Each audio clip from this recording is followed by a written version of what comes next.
Hello everyone, मैं हूं पवन नेगी और आज के वीडियो में हम लोग देखने वाले हैं class 12 chemistry chapter 5 surface chemistry. और ये इस सीरीज़ का 5th पार्ट है। तो इससे पहले वाले पार्ट में हम लोगों ने देखा था, शुरू किया था the methods of preparation of colloids, और उसमें हमने डायलिसिस मेथड के बारे में जाना था और जाना था what is artificial kidney machine. इसके बाद दूसरा मेथड हम देखते हैं अल्ट्रा फिल्ट्रेशन, राइट।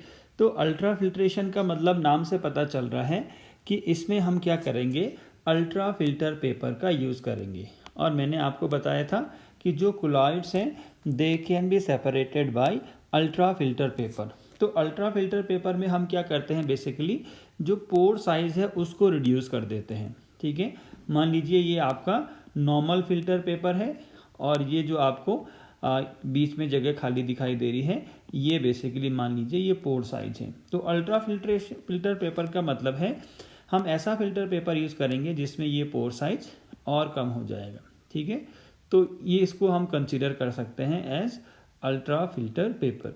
तो अगर हम कोलाइडल सोल्यूशन को इसमें से पास कराएंगे तो जो इम्प्योरिटीज़ हैं वो तो इसमें से पास हो जाएंगी, क्योंकि जो बेसिकली जो इम्प्योरिटी होती है वो इलेक्ट्रोलाइट होते हैं और उनका साइज़ कंपैरेटिवली छोटा होता है, और जो कोलाइड के पार्टिकल हैं उनका साइज़ बड़ा होने की वजह से वो इस पोर साइज में से पास नहीं हो पाते हैं। So it is the process of removing the impurities from होना चाहिए the colloidal solution by passing it through graded filter papers called ultra filter paper. बहुत आसान सी बात है।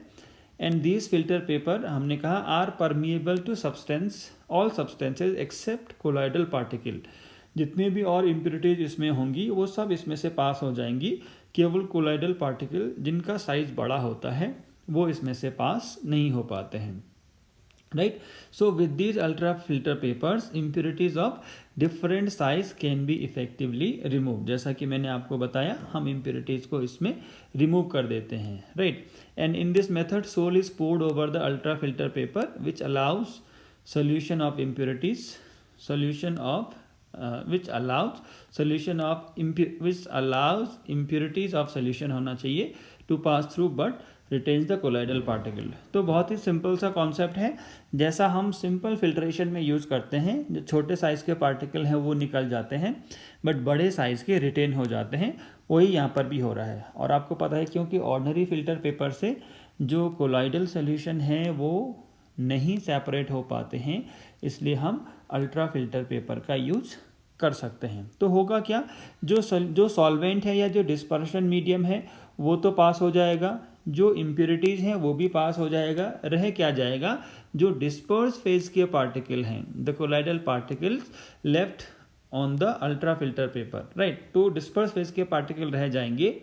अब क्योंकि सॉल्यूशन तो जो डिस्पर्शन मीडियम है या जो सॉल्वेंट है वो तो निकल गया इम्प्योरिटीज़ के साथ, तो केवल हमारे पास सॉल्यूट या डिस्पर्स फेज के पार्टिकल रह जाएंगे। तो हम क्या करेंगे, उनको फिर से जो फ्रेश डिस्पर्शन मीडियम है, फ्रेश जो सॉल्वेंट है उसके साथ मिक्स करेंगे और आपको क्या मिल जाएगा, प्योर कोलाइडल सोल्यूशन मिल जाएगा। तो बहुत ही आसान सा कॉन्सेप्ट है, बट इसमें एक दिक्कत ये है कि ये क्या है, बहुत ही स्लो प्रोसेस है। ठीक है, तो इसको स्पीड अप करने के लिए हम कई बार प्रेशर अप्लाई करते हैं या सक्शन अप्लाई करते हैं। ठीक है, तो उससे थोड़ा प्रोसेस क्या हो जाता है, जल्दी हो जाता है।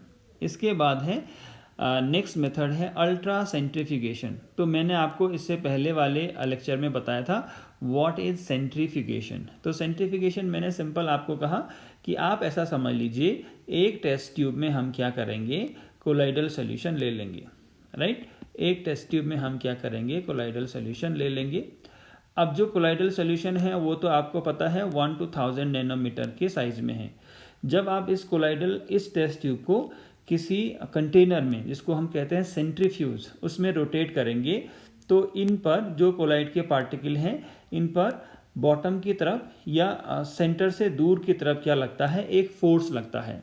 ठीक हो जाएगा, उस फोर्स की वजह से ये बॉटम में सेट हो जाएंगे। और जो छोटे पार्टिकल हैं, जो इम्प्योरिटीज़ हैं, वो तो इलेक्ट्रोलाइट की इम्प्योरिटीज़ हमने बेसिकली कहा, और वो बहुत छोटे साइज उनका होता है या हल्के होते हैं आप मान लीजिए, तो वो बॉटम में सेट नहीं होंगे।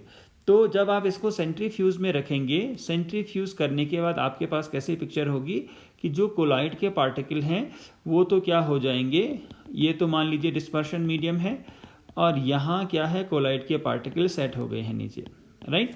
अब जो इम्प्योरिटीज़ हैं क्योंकि वो हल्की हैं तो मैं उनको ग्रीन कलर से दिखा रहा हूँ, ये ऊपर ही रह जाती हैं। तो आपने करना क्या है, जस्ट इसको डिकेंट कर देना है। डिकेंट करने का मतलब आप इस टेस्ट ट्यूब को टिल्ट करेंगे तो जो डिस्पर्शन मीडियम है वो इम्प्योरिटीज़ के साथ निकल जाएगा, या जो इम्प्योरिटीज़ हैं वो डिस्पर्शन मीडियम के साथ निकल जाएंगी और इस टेस्ट ट्यूब में केवल क्या रह जाएगा, आपके पास कोलाइडल पार्टिकल रह जाएंगे। फिर से हम इसमें क्या करेंगे, डिस्पर्शन मीडियम ऐड करेंगे तो आपके पास क्या मिल जाएगा, कोलाइडल सॉल्यूशन मिल जाएगा।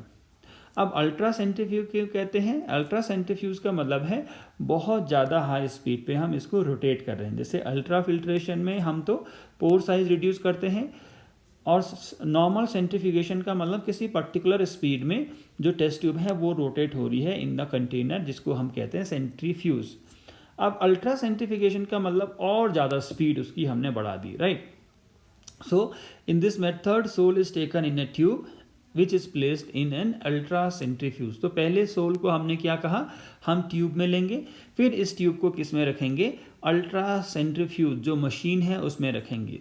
On rotating the tube at high speed, the colloidal particles settle down at the bottom of the tube and the impurities remain in the solution called the centrifugate. ऊपर जो रह जाएगा उसको हम कहते हैं centrifugate. सिंपल सा, जैसा मैंने बताया। And after separation of impurities, the settled colloidal particles are mixed with an appropriate dispersion medium to regenerate the soul. तो जैसे हम क्या करेंगे, जो कोलाइडल जो पार्टिकल है वो सेटल हो गए हैं, उनको फिर से हमने किसके साथ मिक्स कर देना है, डिस्पर्सन मीडियम के साथ मिक्स कर देना है फ्रेश, तो हमारे पास क्या आ जाएगा, सोल आ जाएगा। तो ये हमने 3 टेक्निक पढ़ी for the purification of colloid. इसमें हमने अल्ट्रा सेंट्रीफ्यूगेशन देखा, अल्ट्रा फिल्ट्रेशन देखा और डायलिसिस देखा, राइट। उसमें इलेक्ट्रोडायलिसिस भी एक और आप जोड़ सकते हो। इसके बाद हम लोग पढ़ेंगे प्रॉपर्टीज ऑफ द कोलाइड। तो अलग अलग टाइप की प्रॉपर्टीज हैं कोलाइडल सॉल्यूशन की। नंबर 1 है फिजिकल प्रॉपर्टी। तो बहुत ज़्यादा इसमें कुछ देखने की जरूरत नहीं है, ये हम पहले से जानते हैं। हेट्रोजीनियस कैरेक्टर होता है, ये हम शुरू से कह रहे हैं, हेट्रोजीनियस कैरेक्टर होता है। स्टेबल नेचर होता है। स्टेबल नेचर का क्या मतलब है कि जो कोलाइड के पार्टिकल हैं, या आप कह लो जो डिस्पर्स फेज के पार्टिकल हैं, वो सेटल नहीं होते हैं on the bottom of the container. इसको अगर आप कंपेयर करोगे सस्पेंशन के साथ, तो सस्पेंशन फॉर एग्जांपल आपने मिट्टी में क्या किया है, पानी को मिट्टी को पानी में घोल दिया है, तो कुछ टाइम बाद आप क्या देखते हो कि जो सॉइल के पार्टिकल हैं वो कंटेनर की बॉटम में सेटल हो जाते हैं, राइट, और पानी ऊपर ऊपर रह जाता है।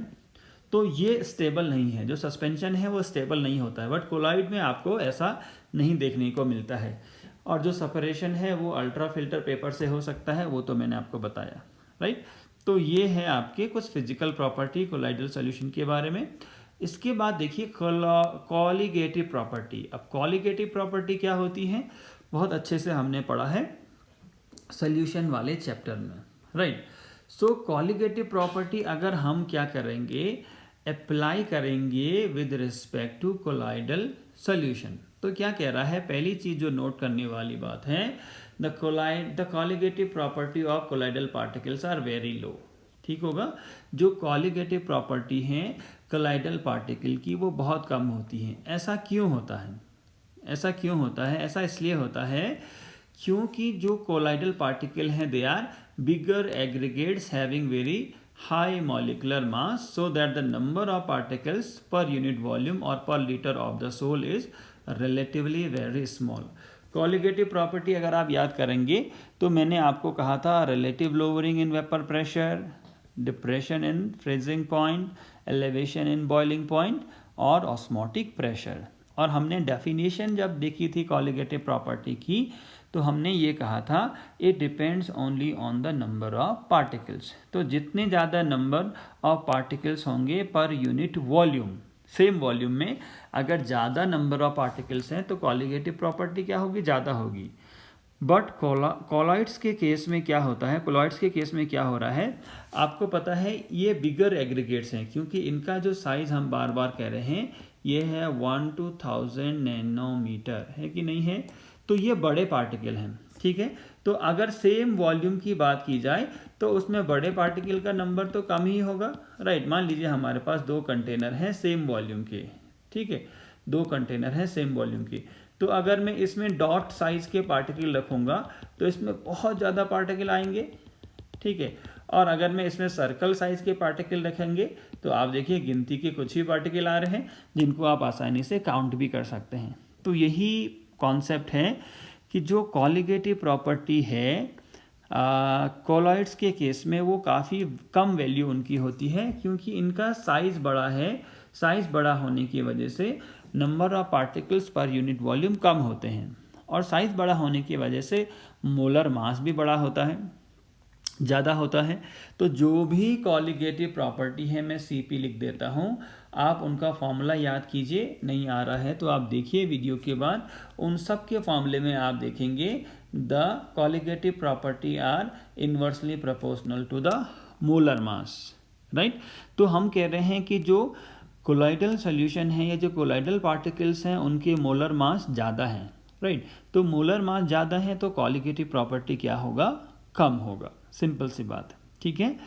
तो इसकी वजह से क्या होता है, एक और पॉइंट देखिए, as a result the colloidal solution boils and freeze at almost the same temperature as pure dispersion medium, ठीक होगा।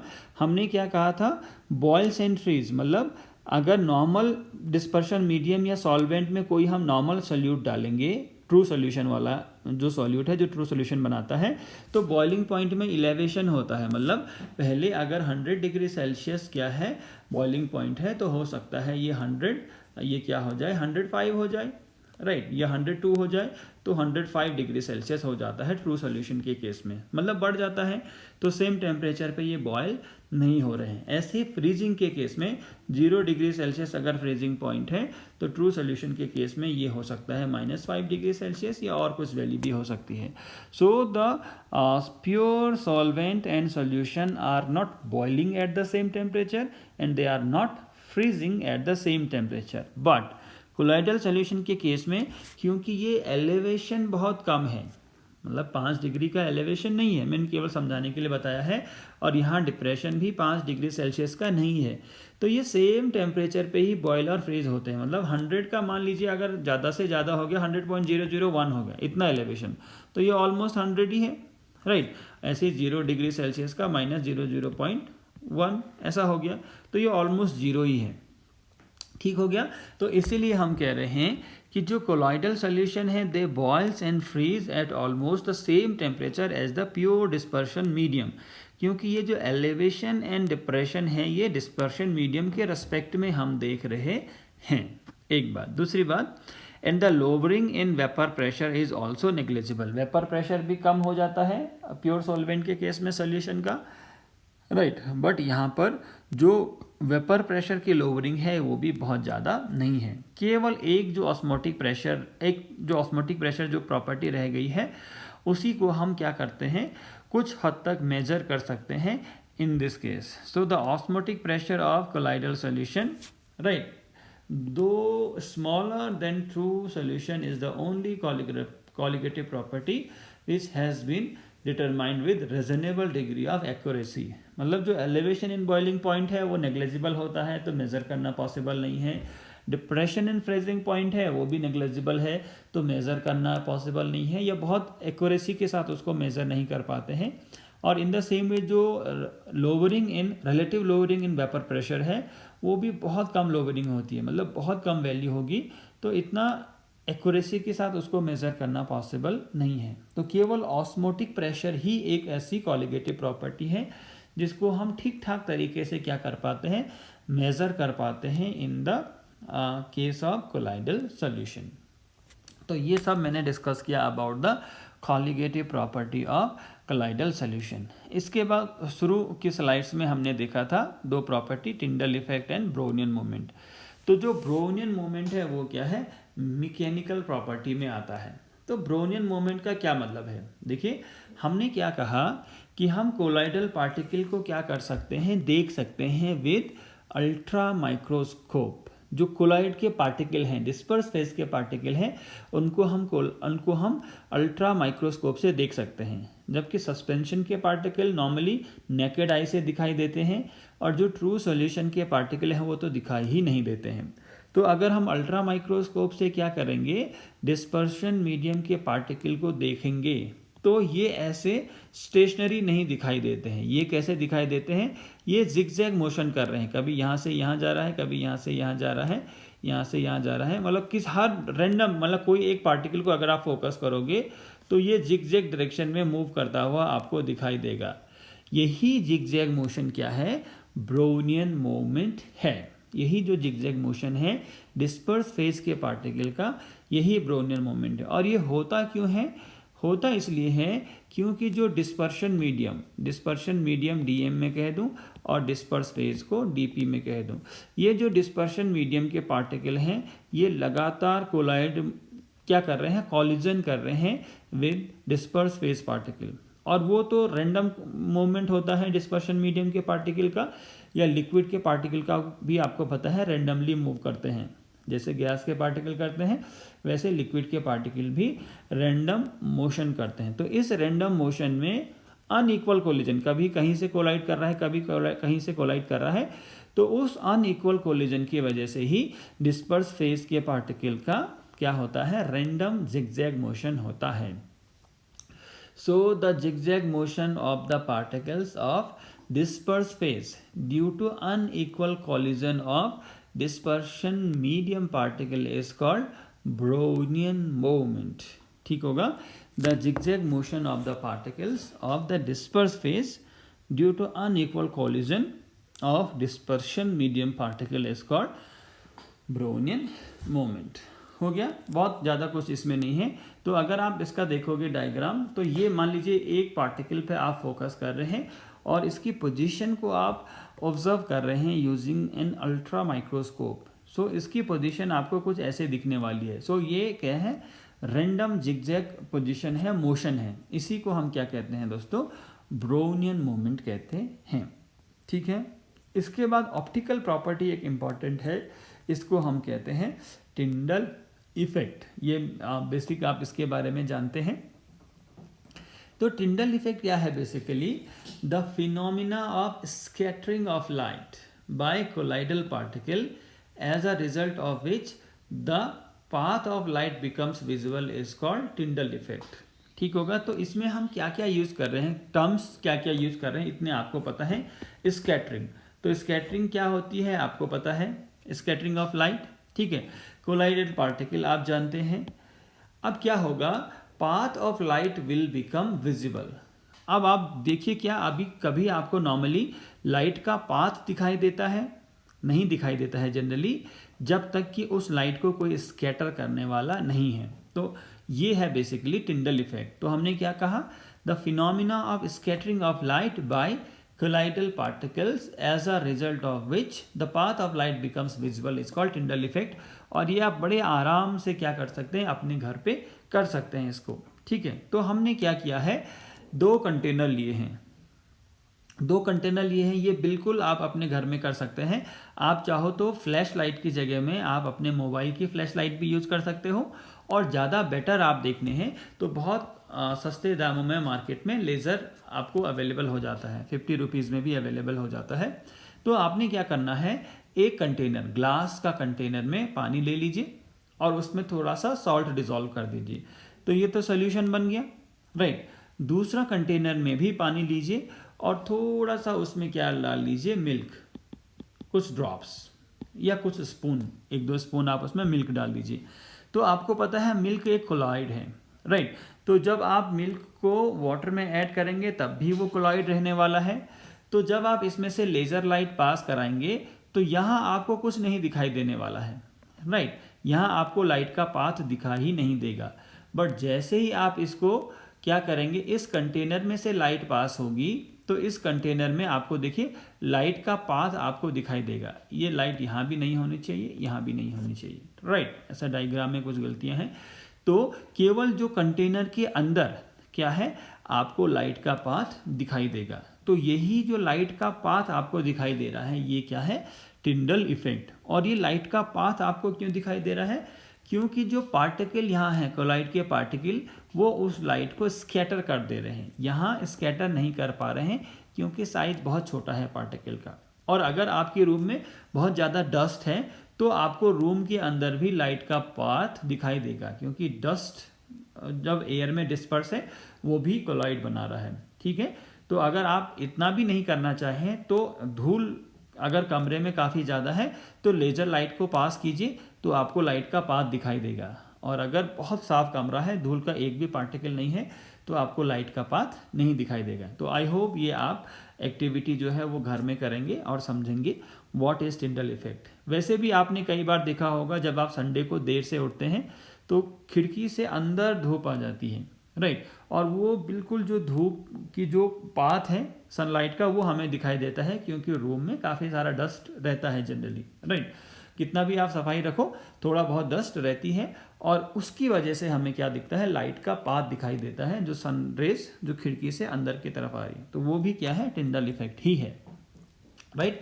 अब कंडीशन क्या है टिंडल इफेक्ट को देखने के लिए, the diameter of the dispersed phase particle should not be much smaller than the wavelength of light used। तो यहाँ पर कंडीशन क्या है, देखिए जो डिस्पर्स फेज के पार्टिकल का साइज है वो और वेवलेंथ ऑफ लाइट जो हम यूज़ कर रहे हैं उनमें ज़्यादा डिफरेंस नहीं होना चाहिए। अब आप देखिए जो कोलाइड पार्टिकल है वो 1 से 1000 नैनोमीटर की रेंज में होते हैं और जो विजिबल लाइट है, जो लाइट हम देख पाते हैं, वो 400 से 700 नैनोमीटर है।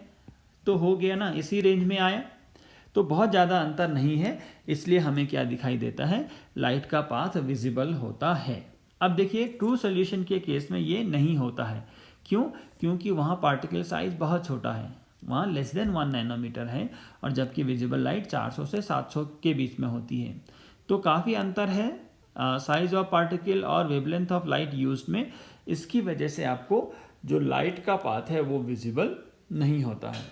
ठीक है, दूसरा जो कंडीशन है वो है refractive indices of the disperse phase and dispersion medium should differ largely in the magnitude. तो रिफ्रैक्टिव इंडेक्स क्या है आप लोग जानते हैं, तो जो डिस्पर्स फेज और डिस्पर्शन मीडियम का जो रिफ्रैक्टिव इंडेक्स है उसमें अंतर होना चाहिए, तभी आपको क्या दिखाई देगा, जो टिंडल इफेक्ट है वो दिखाई देगा।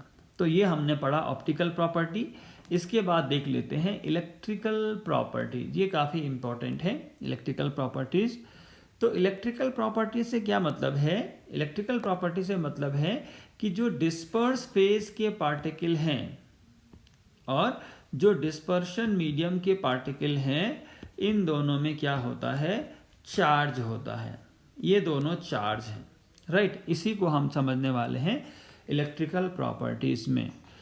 So the particles of the colloid solution possess electrical charge, ठीक है, पॉजिटिव और नेगेटिव दोनों हो सकता है, और and the presence of electrical charges responsible for the stability of this solution. पहली बात तो ये है कि जो पार्टिकल्स हैं यहाँ पर उनके ऊपर क्या है, चार्ज है, एक बात।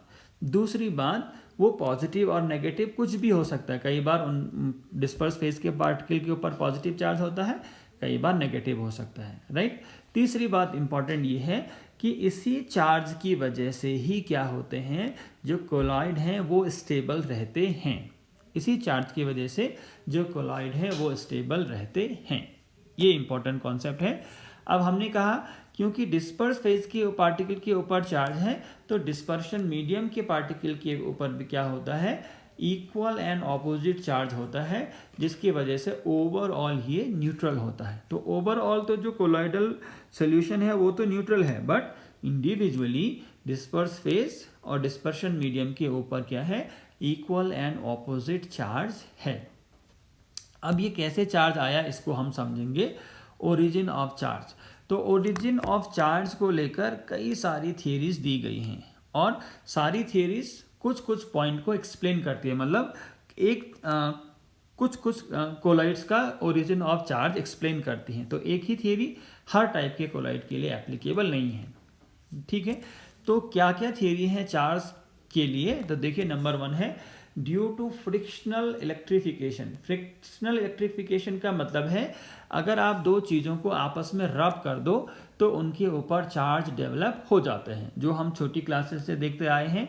अगर आप स्केल को ड्राई हेयर में रब करो तो वो पेपर के पीसेस को अट्रैक्ट करने लगता है क्योंकि उनमें चार्ज डेवलप हो जाता है। तो वही यहाँ पर भी है, frictional electrification due to rubbing of disperse phase particle with that of dispersion medium result in some charge on the colloidal particle। मतलब डिस्पर्स फेज और डिस्पर्शन मीडियम के पार्टिकल भी आपस में एक दूसरे के कांटेक्ट में है, तो इनमें भी क्या होता है, फ्रिक्शनल रबिंग होता है और इसकी वजह से क्या होता है, चार्ज डेवलप होता है। बट हमेशा ये बात ट्रू नहीं है, क्योंकि कितना चार्ज डेवलप होगा फ्रिक्शनल रबिंग की वजह से ये हर बार नहीं समझा सकता है। फ्रिक्शनल रबिंग मैग्नीट्यूड में कम ज़्यादा हो सकता है। तो और भी कई थियरी दी गई हैं about the origin of charge.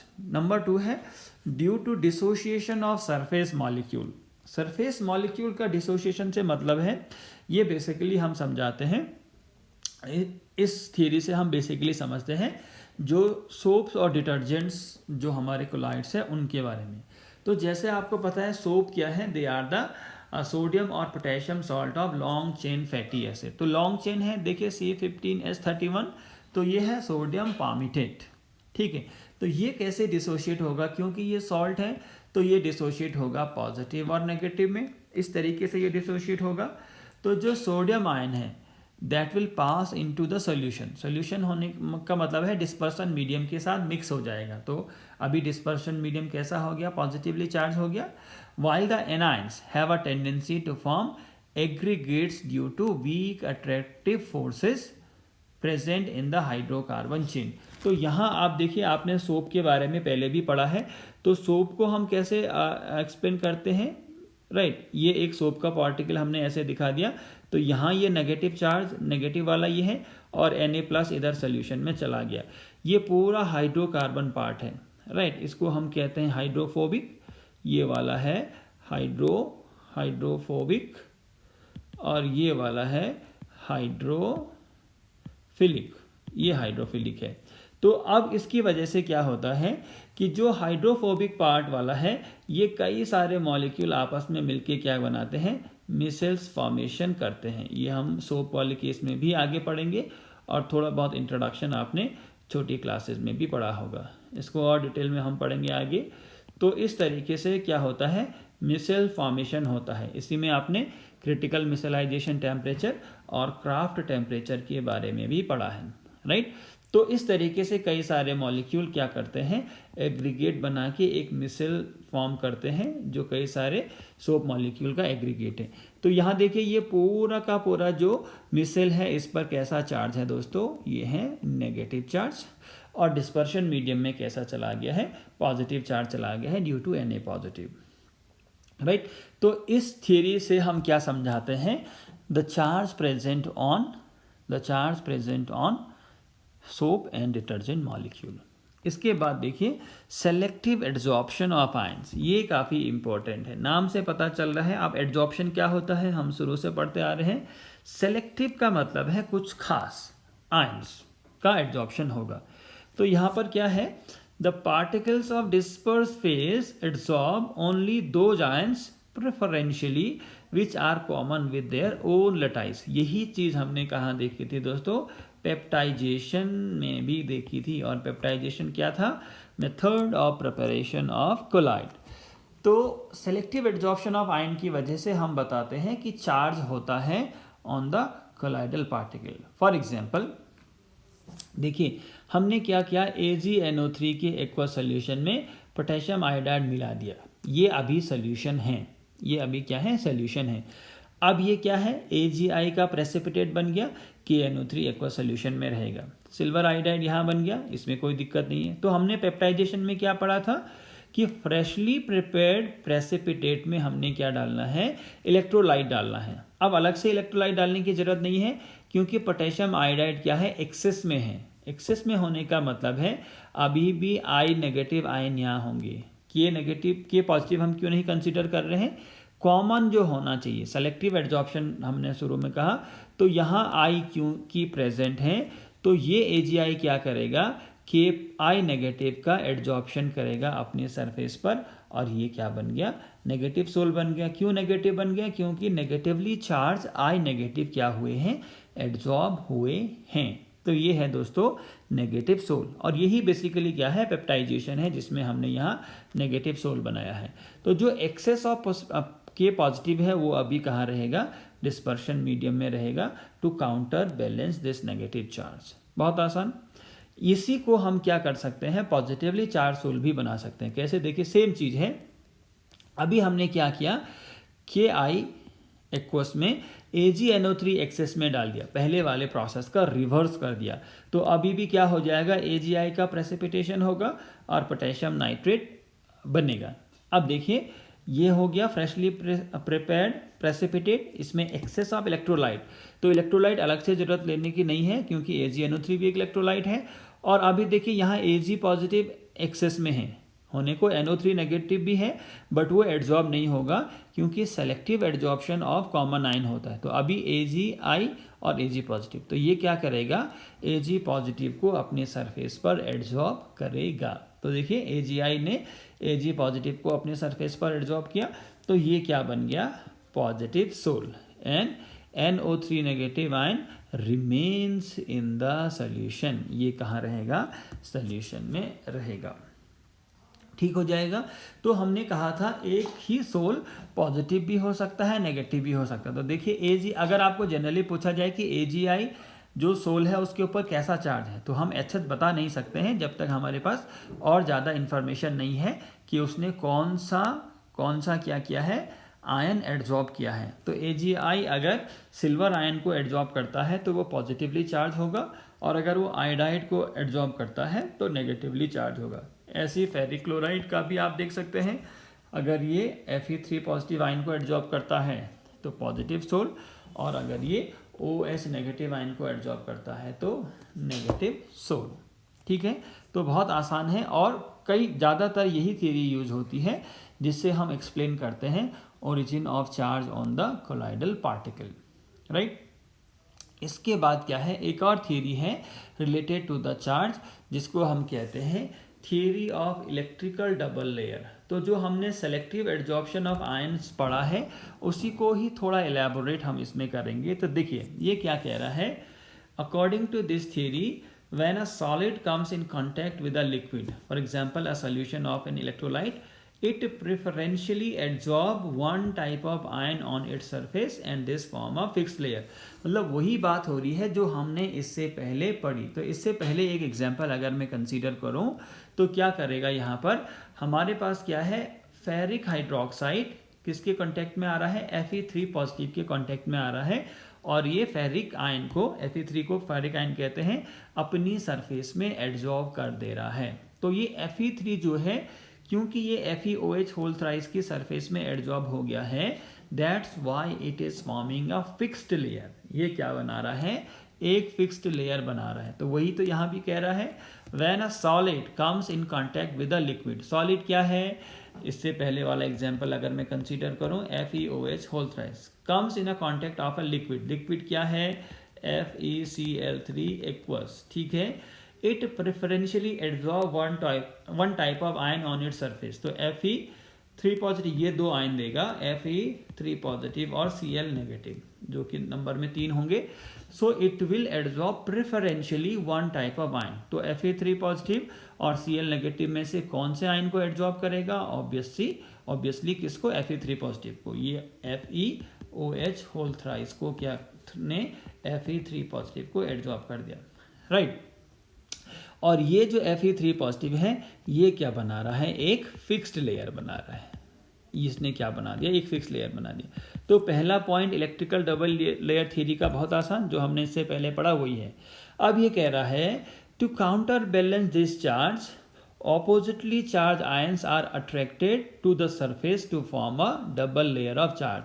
मतलब इस चार्ज को काउंटर बैलेंस करने के लिए, कौन से चार्ज को काउंटर बैलेंस करने के लिए, जो पॉजिटिव चार्ज यहाँ डेवलप हुआ है due to the selective adsorption of Fe3 positive ion. जो यहाँ डेवलप हुआ है, तो क्या होगा, a layer of to counter balance this charge oppositely charged ions are attracted to the surface to form a double layer of charges. तो opposite charge क्या, क्योंकि यहाँ पॉजिटिव चार्ज है तो Cl नेगेटिव कई सारे क्या करेंगे, इसके सराउंडिंग में होंगे और ये क्या बनाते हैं, एक डबल लेयर बनाते हैं। तो डबल लेयर में क्या है, एक लेयर किसकी है, Fe3 पॉजिटिव की और एक लेयर किसकी है, Cl नेगेटिव की। तो ध्यान रखने वाली बात है, जो Fe3 पॉजिटिव है वो एडजॉर्ब हुआ है, Cl नेगेटिव एडजॉर्ब नहीं हुआ है। तो जो Fe3 पॉजिटिव है वो बना रहा है फिक्स लेयर और जो Cl नेगेटिव है वो यहाँ पर बना रहा है mobile layer, right. So such an arrangement of charge is called Helmholtz double layer. Double layer क्यों कह रहे हैं, देखिए Fe3 पॉजिटिव फिक्स्ड है और Cl नेगेटिव मोबाइल है, तो डबल लेयर है, एक फिक्स्ड की और एक मोबाइल लेयर की, राइट। और क्योंकि अलग अलग चार्ज डेवलप है अलग अलग लेयर में, इसकी वजह से क्या करता है, पोटेंशियल डिफरेंस एग्जिस्ट करता है between the solid and the liquid. अब आप देखिए सॉलिड कौन, सॉलिड का मतलब जो डिस्पर्स फेज, राइट। लिक्विड कौन, जो डिस्पर्शन मीडियम। तो क्योंकि इनके बीच में सेपरेशन ऑफ चार्जेस हुआ है और आपको पता है due to separation of charges there exist potential difference, right. Due to separation of charges there exist potential difference, और यही हमने इलेक्ट्रोड पोटेंशियल में भी पढ़ा था इलेक्ट्रोकेमिस्ट्री में, राइट। तो क्या करता है, इनके बीच में एक पोटेंशियल डिफरेंस एग्जिस्ट करता है, ठीक है। तो जैसे शुरू वाला एग्जाम्पल अगर आप देखेंगे तो जिसमें हमने क्या कहा था, AgI अपनी सरफेस पर I नेगेटिव को एडजॉर्ब कर देता है, तो ये बनाएगा फिक्स लेयर और K पॉजिटिव कहाँ चला जाएगा, मोबाइल लेयर में। अगर ये क्या करता है, Ag पॉजिटिव को अपनी सरफेस में एडजॉर्ब करता है, तो ये बनाएगा फिक्स लेयर और ये बनाएगा NO3 नेगेटिव बनाएगा मोबाइल लेयर। तो बहुत आसान सी बात है, राइट।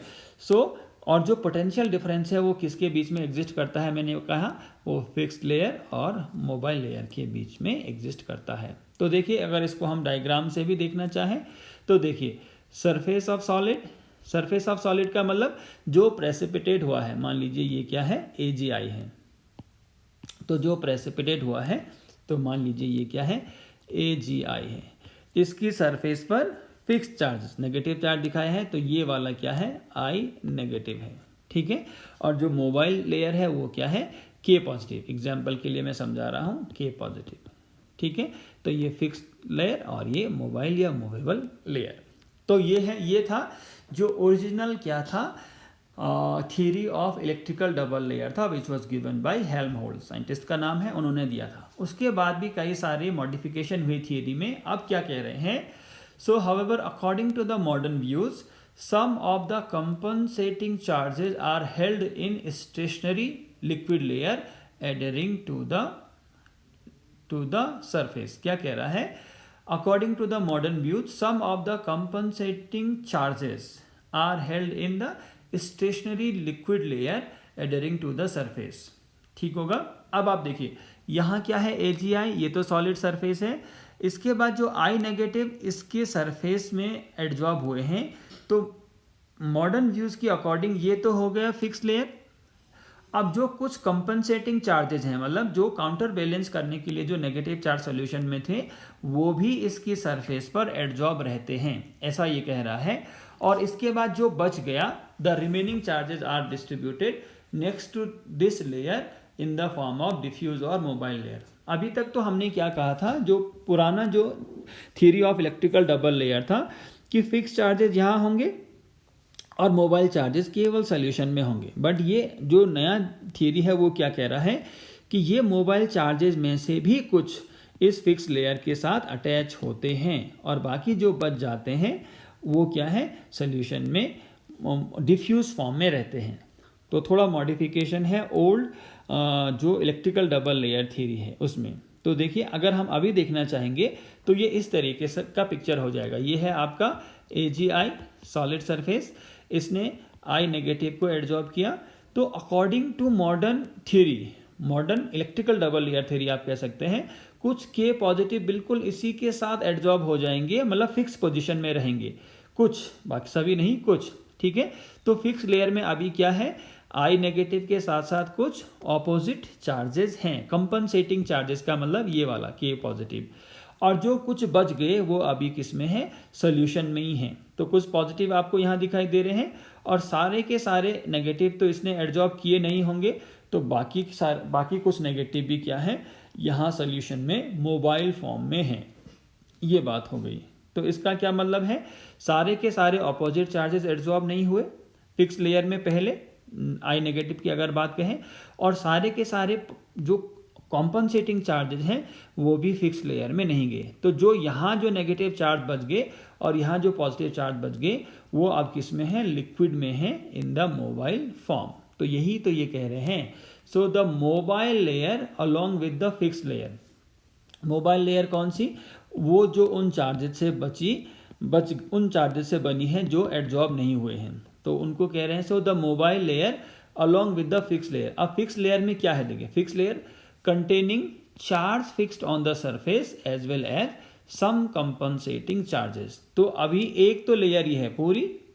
अब डबल लेयर का कॉन्सेप्ट थोड़ा ब्रॉड हो गया है, तो डबल लेयर में एक पूरी लेयर ये है और एक लेयर में एक क्या है, फिक्स लेयर है। उस फिक्स लेयर में क्या है, उस फिक्स लेयर में दो हैं, एक तो जो सरफेस पर एडजॉर्ब हुए यहाँ नेगेटिव आई नेगेटिव मान लीजिए, और जो कॉम्पनसेटिंग चार्जेस हैं के पॉजिटिव, ये दो लेयर होगी। तो अभी जो इलेक्ट्रिकल डबल लेयर है वो इस तरीके की है, लेयर नंबर 1 फिक्स लेयर जिसमें भी दो चार्जेस हैं, और जो मोबाइल लेयर नंबर 2 इसमें भी दो चार्जेस हैं। ठीक होगा। सो the mobile layer along with the fix layer containing charges fixed on the surface as well as some compensating charges constitute the diffuse electrical double layer। तो diffuse electrical double layer में अभी ये दो layer हैं जो मैंने दिखाया है 1 और 2 से। अब देखिए इनके बीच में भी पोटेंशियल डिफरेंस एग्जिस्ट करता है। So the potential difference that exists between the stationary layer of compensating charges, यहाँ जो लेयर है जो कंपनसेटिंग चार्जेस का मतलब पॉजिटिव, जो फिक्स लेयर के साथ अटैच हो गई है, and the diffuse layer present in the body of the solution is called electrokinetic और जेटा पोटेंशियल। ये इंपॉर्टेंट बात है। पहले जब हमने old electrical double layer theory पढ़ी थी तब हमने सिंपल कहा था कि जो फिक्स चार्जेस हैं, मान लीजिए नेगेटिव नेगेटिव नेगेटिव, और सोल्यूशन में जो पॉजिटिव पॉजिटिव पॉजिटिव चार्जेस हैं उनके बीच में पोटेंशियल डिफरेंस एग्जिस्ट करता है, बट उसको कुछ पर्टिकुलर नाम नहीं दिया गया था। But modern electrical double layer theory में एक टर्म इंट्रोड्यूस किया गया है, इलेक्ट्रोकाइनेटिक और जेटा पोटेंशियल। अब ये इलेक्ट्रोकाइनेटिक और जेटा पोटेंशियल सिंपल नेगेटिव और पॉजिटिव लेयर के बीच का इलेक्ट्रिकल पोटेंशियल डिफरेंस नहीं है, ये किसके बीच में डिफरेंस है वो यहाँ पर लिखा गया है। तो अगर जेटा पोटेंशियल की डेफिनेशन पूछी जाती है तो ये होगी, क्या है zeta potential, the potential difference that exist between the stationary layer of compensating charges. Stationary layer of compensating charges का मतलब आई होप आप लोग समझ गए होंगे, stationary layer of compensating charges. तो कंपनसेटिंग चार्जेस कौन से हैं, ये वाले पॉजिटिव वाले, और इसको हम स्टेशनरी क्यों कह रहे हैं, क्योंकि ये फिक्स्ड लेयर के साथ अटैच है ये, right. And the diffuse layer present in the body of the solution. तो दूसरी तो डिफ्यूज लेयर नंबर 2 जो मूवेबल लेयर है उसको, राइट। तो इनके बीच में जो पोटेंशियल डिफरेंस एग्जिस्ट करता है उसको हम कहते हैं इलेक्ट्रोकाइनेटिक एंड जेटा और जेटा पोटेंशियल। तो आई होप आपको ये समझ में आया होगा what is the electrical double layer theory. जो उसका मॉडर्न व्यू है वो ज़्यादा इंपॉर्टेंट है, राइट। और इससे पहले हमने पढ़े about the charge present on the solution, इसके साथ साथ हमने पढ़ा ओरिजिन ऑफ चार्जेस, उसमें कई सारी थियरीज हमने दी, साथ में हमने देखा ऑप्टिकल इफेक्ट जिसमें टिंडल इफेक्ट देखा, मैकेनिकल प्रॉपर्टी जिसमें ब्राउनियन मूवमेंट देखा, कॉलिगेटिव प्रॉपर्टी देखी, फिजिकल प्रॉपर्टी देखी, और जो एक मेथड ऑफ वेरिफिकेशन हमने देखा था ultra centrifugation and ultra filtration, right. So this is all about the part 5 of the surface chemistry. तो एक लास्ट पार्ट इसमें और बच जाता है, उसको हम आने वाली सीरीज में कवर करेंगे। तो आई होप आपको ये पूरा लेक्चर समझ में आया होगा। इन केस आपका कोई डाउट है तो प्लीज़ कमेंट कीजिए, and thank you very much for watching this video. Thank you.